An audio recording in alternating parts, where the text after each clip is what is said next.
Assalamualaikum warahmatullahi wabarakatuh. Ketika beban masyarakat semakin berat dengan kenaikan dan kelangkaan sejumlah bahan pokok, aksi mahasiswa pada 11 April 2022 sebagai Badan Eksekutif Mahasiswa seluruh Indonesia mengadakan aksi demonstrasi pada 11 April 2022 dengan 6 tuntutan. Keenam tuntutan tersebut dilayangkan pada Presiden Jokowi beserta pemerintahan untuk segera ditindaklanjuti. Pertama, menolak penundaan pemilu dan perpanjangan masa jabatan presiden. Kedua, mengkaji ulang undang-undang IKN. Ketiga, mendesak menstabilkan harga kebutuhan pokok. Keempat, mengusut mafia minyak goreng. Kelima, menyelesaikan konflik agraria. Dan keenam, memenuhi janji-janji kampanye.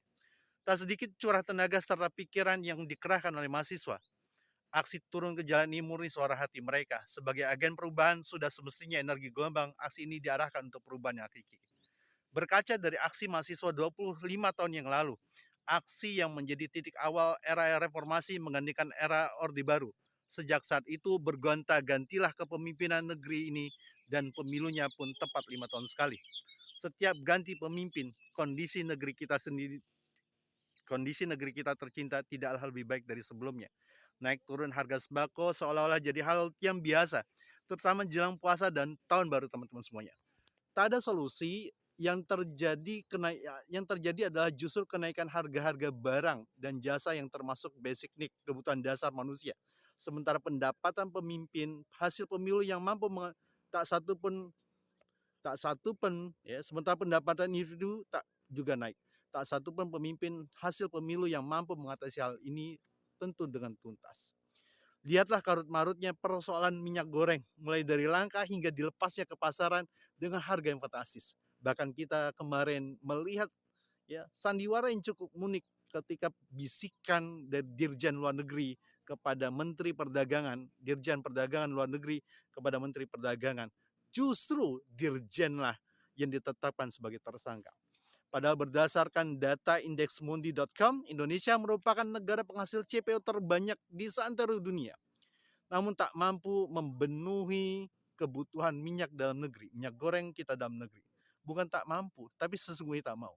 Tuntutan mahasiswa untuk segera mengusut mafia minyak goreng kemungkinan besar takkan terlaksana. Meskipun kita tahu persis ya sudah ditetapkan sejumlah nama menjadi tersangka. Sama persis dengan tuntutan mengkaji ulang undang-undang ibu kota negara yang berimbas pada kerusakan ekologi dan sosiologi. Ya, hal tersebut tak akan mampu diakomodir oleh pemerintah kita tercinta. 11-12 juga dengan tuntutan segera memenuhi janji-janji kampanye. Diduga kuat, teramat berat dan utopia untuk terrealisir. Pangkal persoalannya ada di penerapan sistem kita pada hari ini. Ya, kita ngelihat bagi demokrasi pemilu adalah harga mati. Lihat pemilu kita akan memilih penguasa yang diinginkan para pengusaha, penguasa yang didukung oleh oligarki. Sebab para pengusaha yang memberikan support dana terbesar bagi calon penguasa. Ya, maka realnya penguasa itu adalah pengusaha. Wajar jika kepentingan pengusaha lebih didengar suaranya saat membuat kebijakan di negeri ini. Sebutlah kalau kita perhatikan kita pernah aksi besar dalam Omnibus Law. Meskipun ditolak berbagai elemen masyarakat, terutama buruh dan pemerhati lingkungan, juga mahasiswa turun juga, undang-undang tetap disahkan. Undang-undang yang berakhir dengan inkonstitusional bersyarat di MK ini ya lebih memudahkan para pengusaha. Ya, dan juga setali tiga uang dengan berbagai undang-undang yang lain teman-teman semuanya. Ada undang-undang minerba dan sumber daya alam. Tak lagi melihat dampak lingkungan, yang penting para kapitalis mudah mengeksploitasi sumber daya alam kita. Pun demikian dengan undang-undang ibu kota negara. Ada banyak lubang bekas galian tambang yang ditinggalkan oleh pengusaha di wilayah IKN.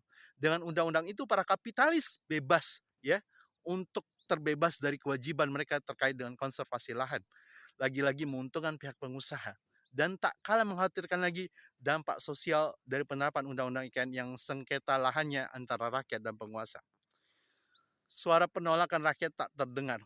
Atau ya sebab ya kita melihat sistem hari ini melegalkan perselingkuhan penguasa dan pengusaha kita. Perselingkuhan yang mengkhianati rakyat, pada sumber pemasukan negeri ini justru dari pajak yang dipungut pada setiap individu rakyat. Mimpi jika penguasa di sistem kita hari ini mau mengurusi rakyatnya. Baginya rakyat hanya diperlukan suaranya di 5 tahun sekali. juga sebagai background saat foto pencitraan dan sebagai sumber wajib pajak. Demikian pula janji manis kampanye yang tak pernah terwujud secara tuntas. Menyadari kejadian dan kenyataan yang terjadi demikian, sudah sepatutnya kita memiliki visi yang jelas dalam setiap aksi-aksi kita. Sehingga perubahan yang terjadi tak hanya bersifat sementara dan parsial, tersebab tuntutannya seputar masalah yang cabang. Visi kita yang benar akan melahirkan perubahan yang benar. Sebab perubahan yang hakiki, yang benar tidak lahir dalam sistem yang salah dan dipertahankan ini. Sebaliknya, perubahan hakiki itu akan terwujud ketika kita menyadari bahwasanya ada solusi yang lebih besar dari ini. Di bulan Ramadan ini tentu kita sebagai seorang muslim meminta kepada semua pihak untuk kembali menjadi pribadi yang bertakwa. Apa itu? Mari kita jadikan Islam kita sebagai jadi bagian dari solusi. Bukankah keberkahan pun akan tercurah bagi negeri yang menerapkan Islam secara sempurna? Sebagaimana janji Allah Subhanahu wa taala dalam surat Al-A'raf ayat 96. Jikalau sekiranya penduduk negeri-negeri beriman dan bertakwa, pastilah kami akan melimpahkan kepada mereka keberkahan dari langit dan bumi. Tetapi mereka mendustakan ayat-ayat kami, maka kami siksa mereka disebabkan perbuatannya. Kita berharap aksi hari ini 21 April 2022 dari kalangan mahasiswa, kalangan buruh, kalangan berbagai elemen yang akan turun aksi hari ini, termasuk juga beberapa gerakan-gerakan yang sudah mengatakan siap terjun pada hari ini. Mudah-mudahan menemui jalan solusi atas setiap permasalahan kita. Kita tidak menginginkan pergantian pemimpin, tapi pada faktanya tetap saja kondisi negeri kita tidak berubah.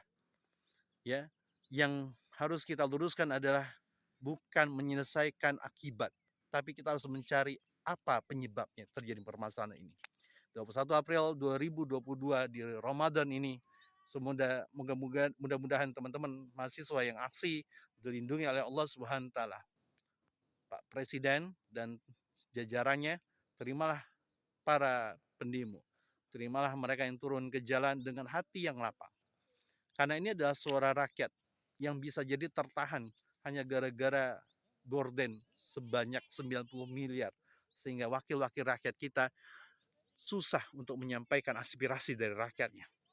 Tuluslah kita menerima dan legowolah untuk menerima setiap saran yang diberikan oleh masyarakat yang turun ke jalan. Kita doakan bersama agar semua pihak sadar diri, ya. Kalau tidak mampu melanjutkan kepemimpinan, kenapa tidak dengan gentlenya mengatakan menyerahkan kepemimpinan pada orang-orang yang soleh dalam sistem yang baik. Saya Rizky Awal, Ketua Gerakan Persatuan Pemuda dan Mahasiswa Indonesia, mendukung setiap perjuangan mahasiswa, hidup mahasiswa. Assalamualaikum warahmatullahi wabarakatuh.